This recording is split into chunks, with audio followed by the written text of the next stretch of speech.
Γεια σου καλημέρα, γεια σου καληνύχτα, γεια σου καληνότσες. This is Jon V the Magnificent in one more amazing episode of Startup Office Hours, where I review a pitch deck. Sometimes you find funding because some angels are also watching the channel and they might reach out to give you some money.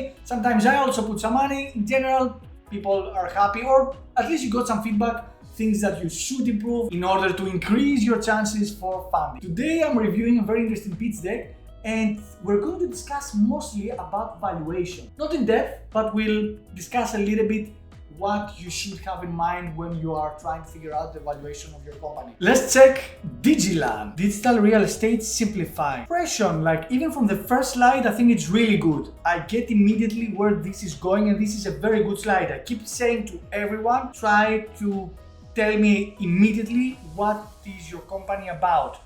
Now I'm figuring out it's something about buying stuff, probably in Decentraland, in the Metaverse, something like this. Good stuff. I like the space, I love the space, and I like that it's right to the point, probably from the mobile. Nice. Mission. Our mission creates a fictionless digital investing experience that allows anyone to take advantage of emerging virtual real estate markets within the Metaverse. Very clear. The only thing I would change is that I prefer when we start a presentation to start with a challenge, with a problem. And why I'm saying this? It's always better to say what's the issue right now. So the next slide says how you're trying to solve this. But obviously it's not bad. It's not bad starting with a mission. I'm just saying that sometimes it's better to prepare the story. It's like, I love storytelling, so it's really nice if you start talking like that. Problem. Here we are. Or challenge. There are no problems, just challenges. Inconvenient. Different metaverses make seemingly trading parcels difficult and confusing. You are absolutely correct.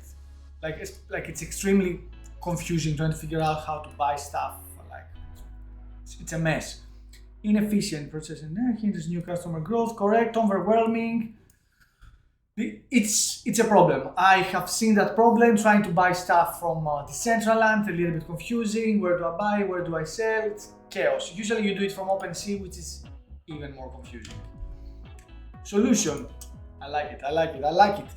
A digital real estate agency where users can buy and sell virtual parcels seemingly while saving time, 5 minutes, making money, digital real estate, soaring, nice, investing in the future. I love it. I love the whole idea. The only thing I'm thinking right now, and this is actually very good, is like, how are you going to buy digital land in under 5 minutes? You know that you need to have a wallet, you need to create a wallet, all this stuff, onboarding users, but I'm intrigued. I'm really intrigued.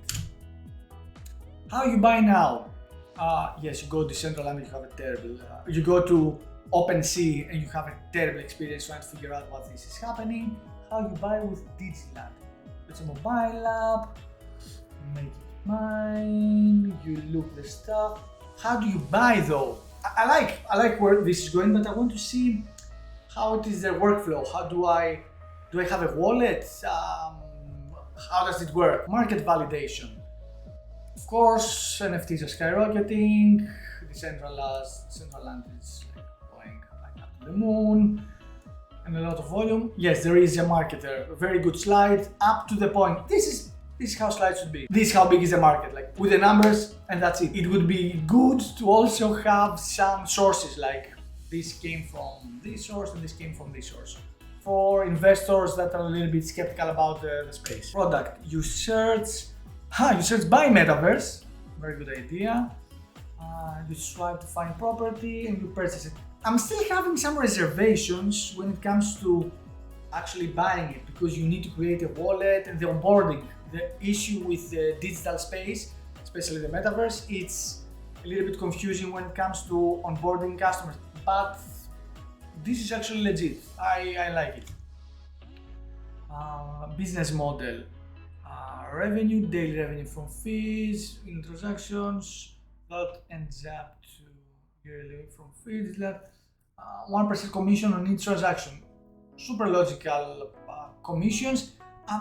For this, I don't really care at this moment. I know there is a big market, but just saying that you're collecting 1% of fees covers me. Like, it's a huge market, I could definitely see that working. Also, I have to say that when you do a presentation, you don't need any fancy stuff left or right. This presentation is like sleek, to the point. Here are the numbers, here's how it works. It doesn't confuse the investors, it doesn't go, ranting about, like you don't spend 5 slides talking about the market, 1, 2, 3.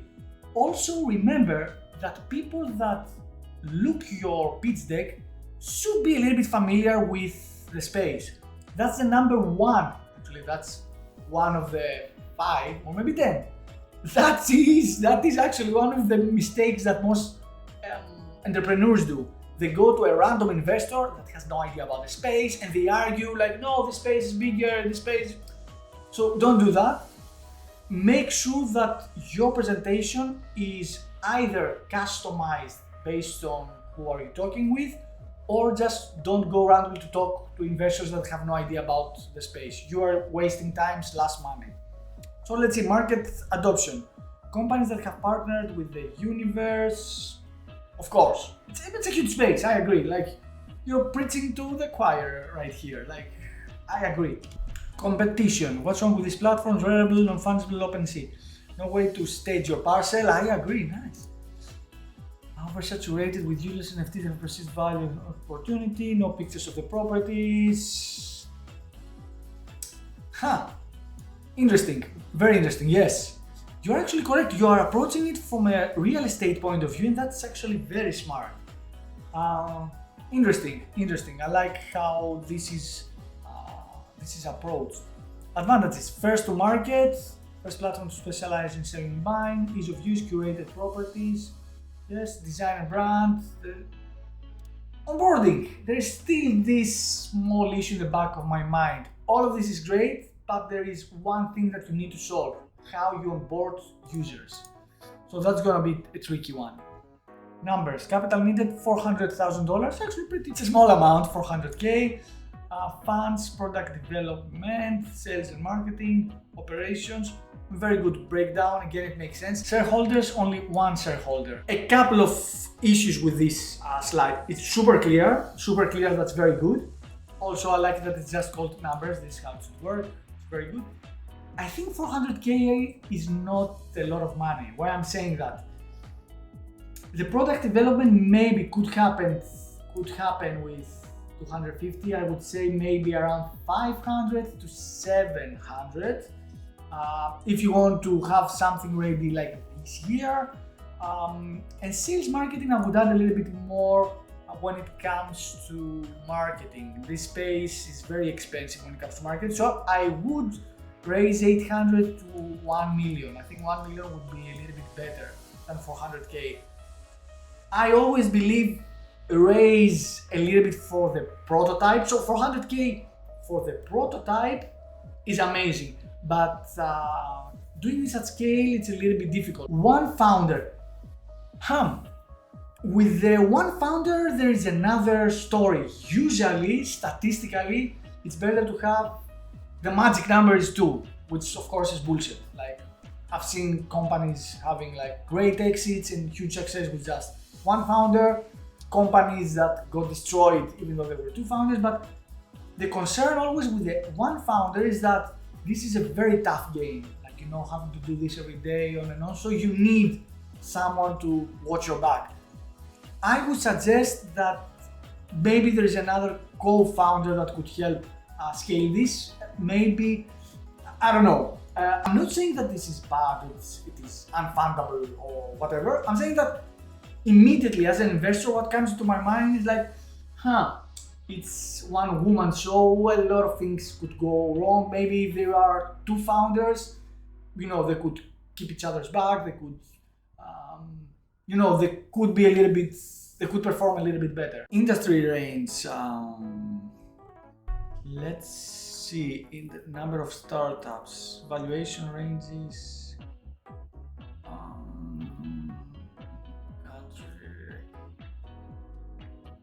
this I don't understand.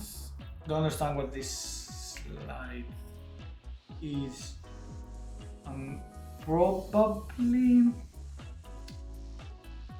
Probably this slide, you're trying to portray how the valuations of other companies, that most companies have valuation in this or this, based on the industry. Which is it, the crypto industry, the NFT industry, the real estate industry? It's a little bit strange. And country, more than 6 million. This slide is not good, sadly. I don't understand what's the point. Plus the valuation of a company, it's mostly negotiation and black magic. It's a little bit strange trying to say that, hey, you know that most companies raise and the valuation is 6 million, my valuation should be 6 million. The things that are important for a company when they're trying to figure out the valuation is obviously the founders, the market, if there is a prototype, there are millions of things. But one of them is not the country range, the country average. So I would say we move that slide. You don't need to convince the investors that this is my valuation. Actually, you could do SAFE, the financial instrument, and you don't need to convince anyone about the valuation at this moment. You'll figure it out in the future. So let's just remove that slide. Valuation by step up method. The primary valuation amount, step up risk, the team, business model, market, product, IP, corporation. No, it doesn't work. First of all, don't try to defend your valuation at this moment.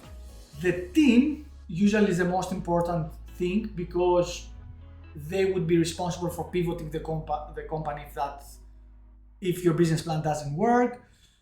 The business model, the market and product fit, yes, it is very important. Yeah, I don't get it. I think you shouldn't have these slides. Maybe there's something I'm missing out here, but I've never seen any company trying to convince through slides than an investor, if that's correct or not. All I know is a huge space, companies are raising a lot of money. That's all I need to know. So provided that the team is there and there is a solid plan, that's how you get a higher valuation. Or if you have a prototype or traction, customer acquisition, and everything works, this is how you get a higher valuation. So let's remove these two slides. The team, and thank you for putting this in the end. Jessica is the founder, Central Land, sales, real estate career. Okay, now kind of makes sense. Very good. Advisors.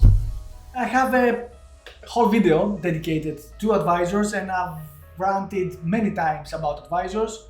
Never put them on the pitch deck unless they are also investors. Advisors that are not investors shouldn't be on the pitch deck. They look bad. Actually, they make the company look bad. Why? Because somebody that supposedly trusts you and knows your company inside out is not putting any money. That's very bad. And me as an investor, I'm like, okay, this guy spends all this time with this team and they're not putting any money. What's wrong? Why should I put my money? So advisors, remove them from the pitch deck unless they are investors. And then CTO, which is extremely important in a tech company. The CEO and CTO are the most important people. TMZ, software engineer, analysis, master, founder tax, okay, very good. And CMO, entrepreneur, specialized strategy, very good. So it seems that the team is there. I would definitely like to see a little bit more expertise in the tech space. I'm seeing here there is not a lot of tech projects. The team hasn't participated in a lot of tech projects, which again, it's a pretty new space. So don't go crazy. It's very, very recent that we jumped into the Metaverse. And that's it. For me, I really like the pitch deck. I would definitely reach out to Jessica and I definitely personally want to learn more about this. Thank you for watching this video. As always, this is Jon V, the Magnificent, that's how they call me. And every Thursday, I send a newsletter with the top 5 things that I learned last week. And it's mostly about startups, product development, Web3, NFTs, and all this crazy stuff. Sometimes I also put machine learning. It's fun. And also I release a video where I review pitch decks, I talk about the metaverse and all these crazy things. Thank you for watching, see you soon.